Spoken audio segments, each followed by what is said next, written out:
संप्राप्ति प्रादुर्भूय स्वसेविनां साधनं स्वयमेव आसीत् स कृष्णोस्तु मम प्रभु। सभी वैष्णवों को खूब खूब शुभाशीर्वाद।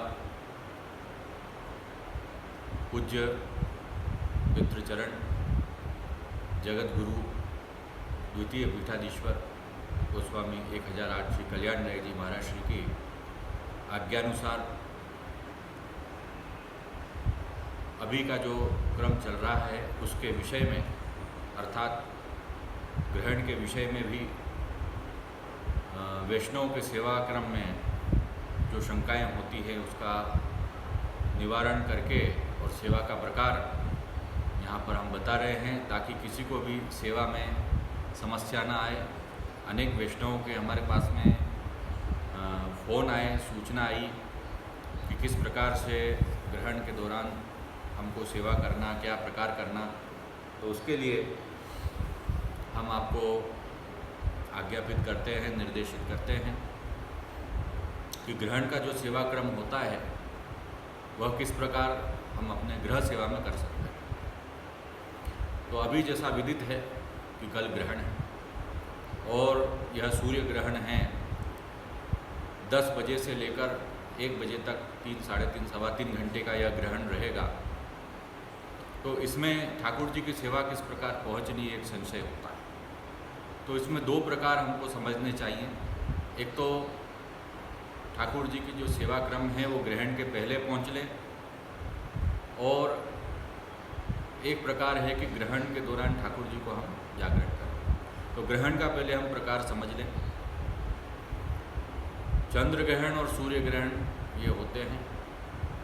तो चंद्र ग्रहण जो है इस वर्ष और पिछले कई वर्षों में गया, उसके अंदर भी सेवा क्रम की जानकारी वैष्णवों को हुई है। सूर्य ग्रहण जो अभी आया है वह सुबह का है। तो इसमें हमारे घर के अंतर्गत जो भी कच्चा सामान है रसोई का,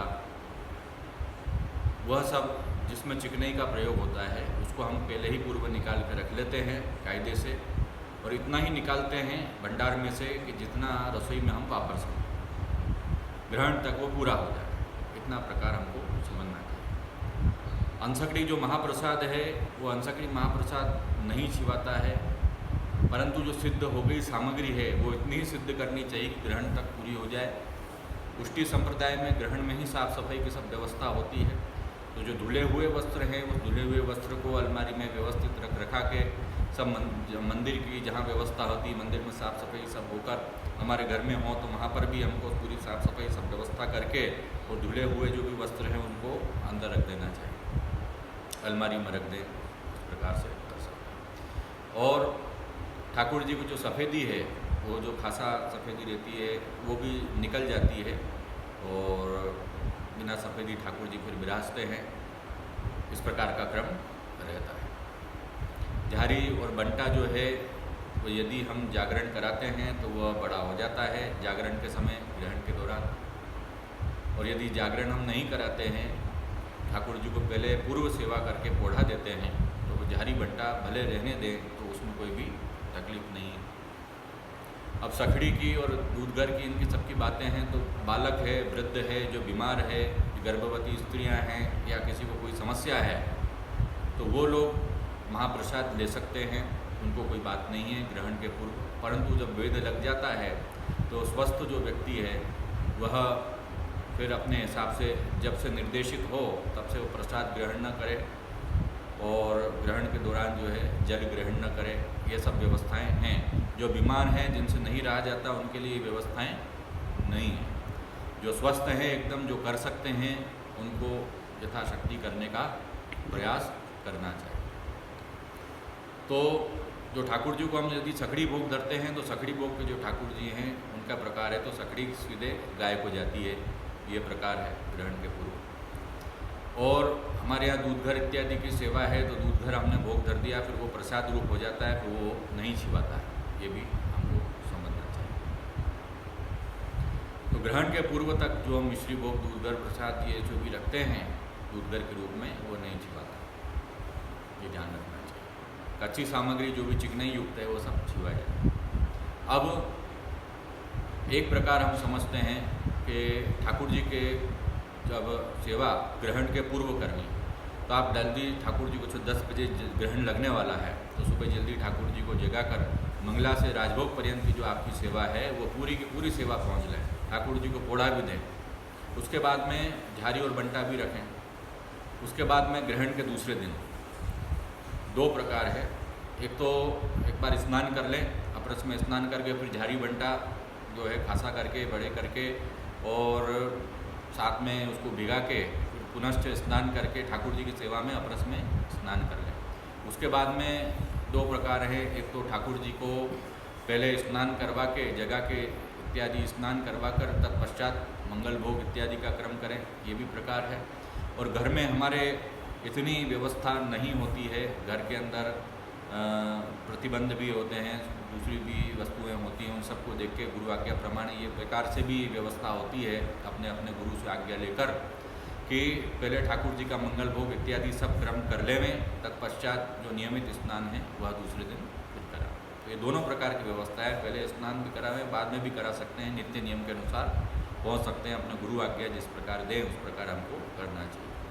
ये जो सेवा क्रम बताया वो ग्रहण के जो पूर्व ठाकुर जी की सेवा हो जाती, तत्पश्चात दूसरे दिन का प्रकार बताया।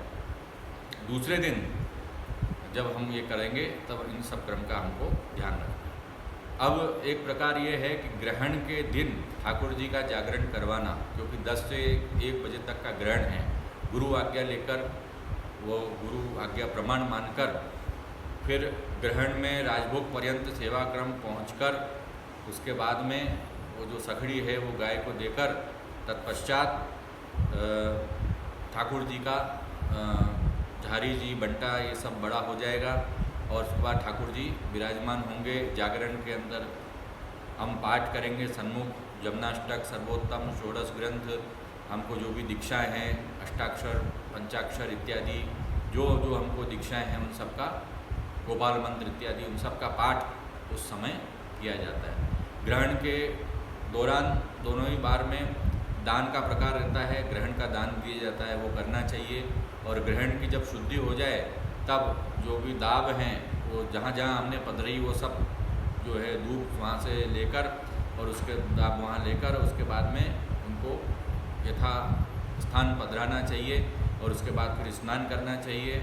स्नान करके शुद्ध होकर और उसके बाद में जो सूखे किए हुए ठाकुर जी के बंटा, झारी, पात्र इत्यादि हैं उन पर जल पधरा कर और उसके बाद फिर वो सेवा क्रम पुनश्च नित्य नियम अनुसार राजभोग आरती, फिर उत्थापन इत्यादि अष्टायाम सेवा प्रकार हो तो वैसा राजभोग पर्यंत क्रम हो तो राजभोग पर्यंत जो सेवा है वैसा हमको पहुंचना चाहिए। तो ये ग्रहण, प्रत्येक ग्रहण में इसी प्रकार का क्रम या फिर थोड़ा बहुत फेरबदल होकर क्रम रहता है। जैसे कई बार रात्रि को भी ग्रहण आता है तो रात्रि में फिर ठाकुर जी को घर सेवा में जागरण नहीं कराया जाता है, ये हमको ध्यान। अभी तो सूर्य ग्रहण है तो एक बात एक अलग है, वो भी गुरु आज्ञा लेकर हम करें, उसके बिना न करें। तो ये हमारे ग्रह के प्रकार से जो क्रम बताया गया, तो हमारे यहाँ के जो वैष्णव हैं उनको इस प्रकार से ये सेवा क्रम ठाकुर जी का पहुँचना चाहिए, इसमें किसी प्रकार का संशय नहीं है। ग्रहण के दौरान जो दान इत्यादि है जो प्रकार बताया गया है टिप्पणी में वैसा हम दान करें और जो पाठ बताए गए हैं षोडश ग्रंथ के वो भी करें और जो जो दीक्षाएं हैं वो भी करें। इससे जो भी अनिष्ट है उसका भी निवारण होता है और अलौकिक भाव से करने पर अलौकिक फल प्राप्त होता है। तो ये सब बात हृदयंगम करें और सेवा क्रम आनंद पूर्वक करें। इतना ही करके वक्तव्य को विराम।